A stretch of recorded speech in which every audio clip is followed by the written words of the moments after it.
Dans ce climat surréaliste et suspendu dans lequel nous sommes tous plongés, à divers degrés, entre une angoisse de fond imprécise et une lente mais progressive évolution du bon sens général, voyons le contexte astrologique relatif pour en tirer les possibles traits de causalité et de résolution. Le facteur explosif et d'accélération du risque pandémique peut être facilement attribué à la récente conjonction historique entre Saturne et Pluton. La dernière dans le même signe fut en 1518 dans le climat de la Renaissance. Cette conjonction très puissante entre le seigneur du karma Saturne et le seigneur de la purification Pluton a eu lieu le 10 janvier 2020 au niveau héliocentrique et géocentriquement le 12 janvier pendant la pleine lune du Capricorne. Pluton et Saturne transmettent les rayons ou énergies causales qui régissent la nation chinoise, où cette menace de contagion a initialement explosé, un test défi parfait pour l'instinct d'autoconservation qui met en mouvement nos corps lunaires.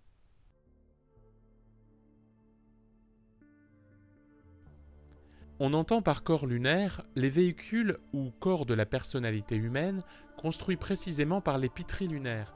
tandis que les véhicules supérieurs de l'âme le sont par les pitris solaires, responsables de la pensée éclairée par l'amour-sagesse et la volonté de bien.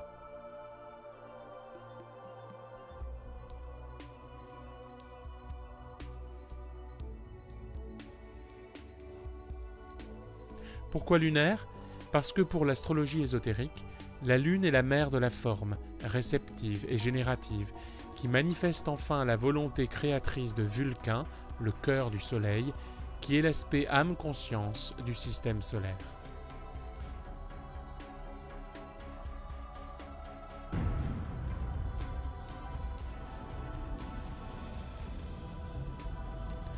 En revenant à Pluton et Saturne,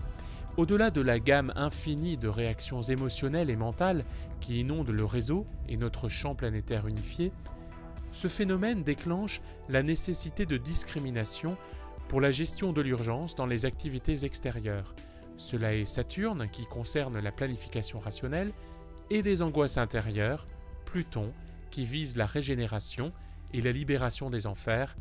ainsi que l'imagination et l'intelligence créative pour réinventer et reformuler notre manière de vivre individuelle et commune.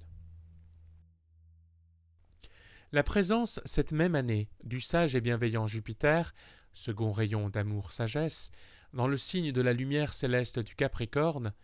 étant d'un côté les mouvements de cristallisation et de l'autre d'ascension vers le sommet initiatique, en enseignant également, au travers de leçons sévères, à transformer les désirs individualistes en amour responsable ou spirituel.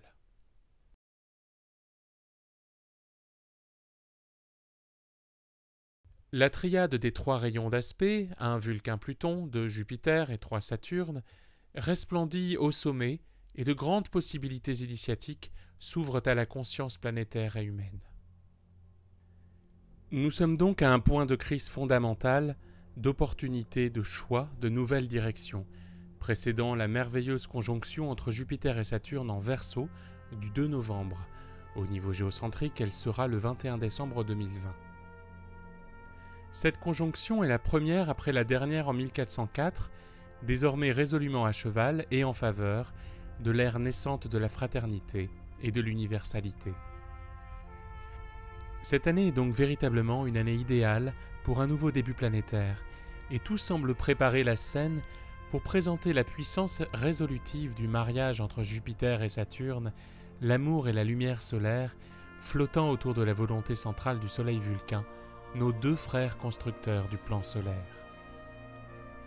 Leur cycle composé incise et met en place le plan de la conscience solaire selon les psychogéométries sacrées des étoiles à 6 et à 5 pointes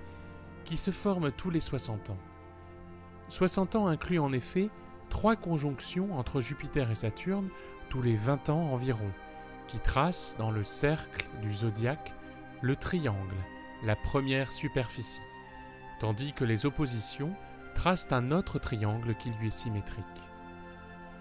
L'année 2020 est donc l'année de fermeture, dans le signe du Verseau, de l'étoile initiatique de Jupiter-Saturne, commencée en 1961, avec leur conjonction en Capricorne, la 34e étoile de 60 ans depuis le premier avènement du Christ. L'élément air de cette conjonction en Verseau est la qualité substantielle porteuse d'expansion, et il est nouveau par rapport à celui de terre, du Capricorne, Taureau, Vierge, des 180 dernières années, dont le mot-clé est contact.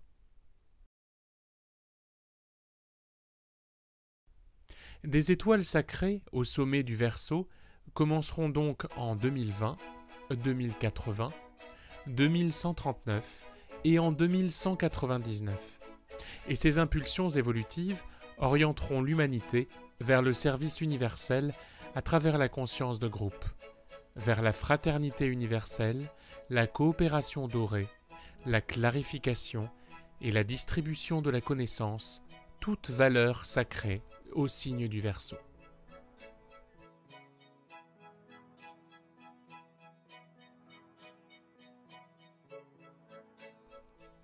De même, Neptune, 6e rayon de l'idéalisme abstrait et de dévotion, depuis son royaume les Poissons, 2e et 6e rayon, en sextile profond au luminaire au sommet en Capricorne, inspire la solution salvatrice de la communion des cœurs. En essence, nous sommes une unique famille, pour le meilleur et pour le pire. Et cette vérité scientifique est la base de lancement pour le retour en conscience de groupe vers la maison du Père, alignée sur la volonté supérieure de notre logos planétaire. La perspective héliocentrique, d'où partent ces lectures du ciel, comme si le cœur de l'humanité était déjà au centre, dans le soleil-âme à la tête de la planète, est analogiquement relative au monde des causes plus haut, à ce plan mental abstrait, dit manas supérieur en sanskrit, qui constitue cette vibration ou énergie-substance extrêmement subtile dont est constituée l'âme humaine ou le corps et le lotus égoïque, cette conscience de groupe capable de reconnaître avec sagesse le bien commun. Le niveau géocentrique, celui concernant la précipitation des énergies sur la planète jusqu'au niveau individuel, voit dans cette phase équinoxiale une situation beaucoup plus tendue. Le ciel de l'équinoxe, consacré à l'axe électrique Bélier-Balance, ces deux signes, l'alpha et l'oméga, sont transmetteurs des premiers, troisième et septième rayons et sont vecteurs des énergies suprêmes et initiatrices de la grande ours, la source de ces 7 rayons de la vie qui informent toutes les formes de notre système solaire, voit Mars, Arès, gouverneur du Bélier, également en exaltation en Capricorne et conjoint à Jupiter et Pluton, tandis que Saturne commence son entrée en Verseau pour la première fois. Mars, seigneur du conflit, mais aussi du désir,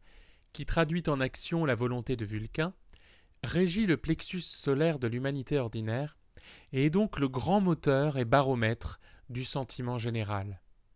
En Capricorne, si puissant et magnifié par les conjonctions avec des luminaires profonds ou transpersonnels, il exalte l'instinct d'autoconservation, la cristallisation de la forme, ainsi que l'ambition de pouvoir et d'acquisition matérielle et le désir de commandement. Et pourtant, dans cette situation exceptionnelle, qui défie physiquement et psychiquement les bases matérielles de sécurité et de mobilité par rapport à la santé, aux échanges économiques et aux relations humaines, voici les énergies du plexus solaire de l'humanité, Mars, par la souffrance provenant de la peur et de l'incertitude prolongée qui engendre par la loi la répulsion vers la cause de la douleur, comme le Bouddha l'enseigna avec ses 4 nobles vérités, sont poussés en réaction vers le haut, Pluton, pour devenir de manière toujours plus stable le combustible du cœur, Jupiter, le centre de l'unité dans la fraternité et la liberté. Les autres planètes de l'impulsion équinoxiale assistent ce renouveau constructif. En premier lieu, Uranus et Vénus en Taureau qui reformulent les formes cristallisées, carré Uranus-Saturne, pour qu'elles soient porteuses d'évolution. d'eau de vie, Vénus carrée à la Lune en Verseau, et de lumière salvatrice et unificatrice, aspect à Mercure et Neptune dans les Poissons. Il est tout à fait particulier que ce point de crise de la conscience de masse suive le moment de la communion subjective attestée à l'occasion de la minute de silence mondiale au début de la semaine d'impact du nouveau groupe des serviteurs du monde, du 21 au 28 décembre 2019. Ne voulant limiter cette relation avec aucune considération ou opinion, nous observons seulement comment l'atmosphère générale peut changer en peu de temps et comment on peut instiller de manière inhabituelle et inattendue, et selon la loi de la tactica adversa, l'idée principale de la fraternité de l'ère du Verseau, à travers l'idéal de justes relations humaines, mettant justement en évidence le prix à payer si elles ne sont pas encore présentes. Exemplaire est l'émergence de l'inconsistance des frontières, qu'elles soient individuelles, régionales ou nationales, et de l'absurdité des murs isolants, motivés par le désir de maintenir des possessions, et pas du tout pour protéger, qui est toujours une action sacrée et unifiante, jamais séparative. Nous vivons des temps uniques, parfois tragiques, mais glorieux,